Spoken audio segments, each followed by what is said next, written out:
दोस्तों आइए जानते हैं महाशिवरात्रि की कथा। दोस्तों बहुत पहले की बात है, एक शिकारी हुआ करता था और वो शिकार करके अपने जीवन का पालन पोषण करता था। लेकिन उसको घर का खर्च चलाने के लिए साहूकार से उधार भी लेना पड़ता था। धीरे धीरे उसका कर्जा बहुत बढ़ गया।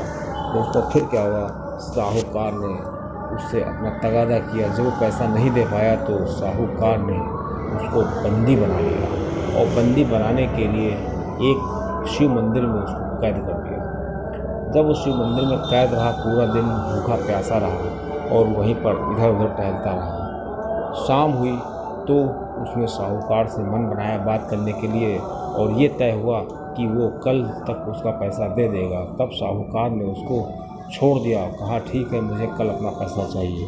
दोस्तों मेजर टिप्स सिग्नम चैनल में आपका स्वागत है। आपको जानकारी अच्छी लगी तो वीडियो को शेयर कीजिए। दोस्तों उसके बाद क्या हुआ, वो शिकार करने के लिए चल दिया। रास्ते में जा रहा था तो उसको एक पेड़ के नीचे रुका और वहीं पर अपना डेरा बनाना चाहता था, वहीं से शिकार करना चाहता था। वो पेड़ कोई और नहीं था, वो बेल का पेड़ था। वो बेल के पेड़ के नीचे एक शिवलिंग था, लेकिन वो दिख नहीं रहा था क्योंकि वो बेल पत्रों से पूरा भरा हुआ था। बस वो वही पेड़ पर चढ़ करके बैठ गया और शिकार का इंतज़ार करने लगा। और जब बहुत देर तक कोई शिकार ना आता तो वो पेड़ की डाली और पत्तियां तोड़ तोड़ के नीचे डालता। अब दोस्तों क्या हुआ कि एक हिरन उसके सामने आया। जैसे उसने हिरन को देखा तुरंत वो उसको मारना चाहता था, लेकिन हिरनी ने उसको भांप लिया कि वो उसको मारना चाहता है। इसलिए हिरनी ने उससे कहा कि तुम चाहो तो मुझ पर दया कर सकते हो, मुझे मत मारो, क्योंकि मेरे पेट में गर्भ में एक पुत्र का जन्म होने वाला है। तुम क्या एक साथ 2 जाने ले लोगे?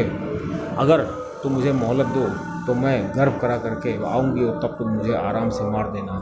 चूँकि वो शिकारी शिव लिंग के पास था और पेड़ पर बैठा हुआ था, पूरा दिन उसका व्रत तो हो ही गया था और बेल पत्ती तोड़ तोड़ के नीचे डाल रहा था। इसलिए शिव जी का असर उस पर आ रहा था, शिव भक्ति का कुछ असर आ रहा था। इसलिए उसको दया आ गई और उसने उस हिरणी को छोड़ दिया और कहा ठीक है, मैं तुम्हारा इंतजार करता हूँ। फिर बहुत देर वो बैठा रहा, बार बार वो बोर हो रहा था तो पत्तियाँ तोड़ तोड़ के नीचे डालता, डाली तोड़ तोड़ के नीचे डालता। समय गुजरता गया। अचानक उसने देखा कि एक हिरणी और आ रही है। जब उसने हिरणी को देखा तो उसकी आंखों में चमक आ गई। उसने कहा कि पहले हिरणी तो उसे चूक गया, भावनाओं में आकर के मैंने उसको छोड़ दिया, लेकिन इसको नहीं छोड़ना है। ऐसे में उस व्यक्ति ने, उस शिकारी ने उससे कहा कि मैं तुम्हें मार दूंगा। तो हिरणी ने कहा तुम मुझे मत मारो, क्योंकि मैं अपने पति के पास जा रही हूँ, मेरे अंदर काम भावना है, मैं अपने काम से तृप्त होकर आऊँगी, तब तुम उसको मुझे मार लेना। इस समय मुझे मारने से तुम्हें बहुत पाप लगेगा। ऐसे में उस व्यक्ति को, उस शिकारी को फिर दया आ गई। चूँकि शिव जी के सानिध्य में था, वो शिव कृपा उसको मिल रही थी, इसलिए धीरे धीरे वो दयावान होता जा रहा था। फिर वो पेड़ पर बैठा रहा और बहुत देर तक इंतज़ार करता रहा किसी शिकार का, लेकिन फिर भी कोई शिकार नहीं आया। ऐसे में जब बहुत देर हो गई तो उसने देखा कि एक हिरन फिर आ रहा है और अपने साथ बच्चों को भी लिए हुए है। हिरनी थी, बच्चों के लिए भी लिए हुई थी। ऐसे में वो शिकारी सोचता है चलो इसको मारते हैं और इसको मारने से चूकेंगे नहीं। लेकिन दोस्तों क्या देखता है, जैसे हिरनी उसके करीब आती है, वो हिरनी उससे कहती है कि तुम मुझे मत मारो, मेरे छोटे छोटे बच्चे हैं और मैं इनको अपने पति के पास छोड़ आती हूँ, फिर मैं तुम्हारे पास स्वयं आ जाऊँगी और तुम मुझे मार देना, इसमें कोई शक नहीं है। अब दोस्तों चूँकि वो श्री शिव जी के सानिध्य में था तो उसको फिर दया आ गई और उसने कहा ठीक है, मैं तुम्हारा इंतज़ार करता हूँ, देखें तुम कब तक आओगी। और दोस्तों फिर वो व्यक्ति जो था, वो शिकारी जो था, उन तीनों हिरणों को छोड़ देता है और फिर चूँकि उसको कल साहूकार को पैसे अदा करने थे और वो इसी इंतज़ार में शिकार के लिए बैठा हुआ था।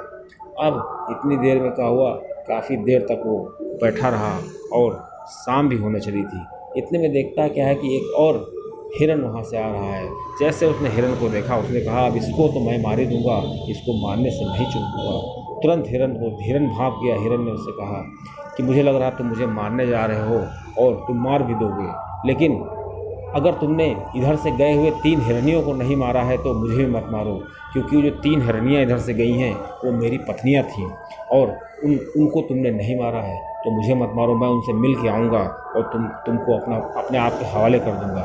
इस प्रकार उसने उसको भी छोड़ दिया और वो हिरन क्या करता है, जाता है अपनी तीनों हिरनियों को और बच्चों को साथ लेकर के उसके सामने हाजिर हो जाता है। इतनी देर में उस व्यक्ति का श्री शिव जी से सानिध्य जो व्रत था उसका पूरा हो गया था, क्योंकि वो भूखा तो था ही और साथ में वो श्री शिव जी के सानिध्य में था, बेलपत्र चढ़ा ही रहा था, तो उसके अंदर दया आ गई थी।